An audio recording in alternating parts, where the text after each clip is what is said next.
जय जगन्नाथ सांग मैंने आगे को नुआ ब्लॉक रे आपण मानू देखे भी दुबई सिटी दुबई रे देखि पारते कितने सारा गाड़ी सब चलछि देखि पारते रास्ता सब ड्राइविंग सब स्पीड रे देखि पारते ओवर ब्रिज ऊपर हम चलछु देखि पारते रोड टा सारा सत्य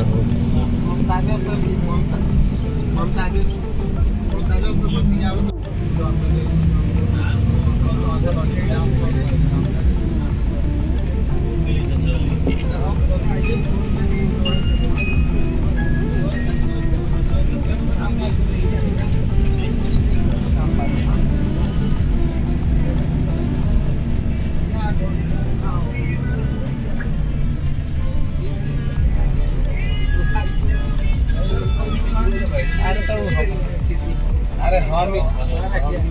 ये घर में रहनी तो कहाँ कुछ बोल रही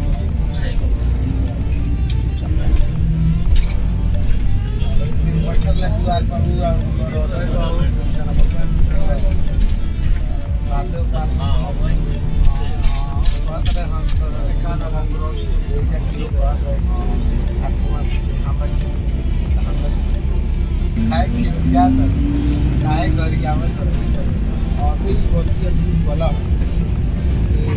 लोग सुंदर हम तो ना किसी नहीं आना करिए तू करिए आवता अब मान लो वे करिए हम रिपीट करी इनके कहत रहे तो तारा कैसा लगे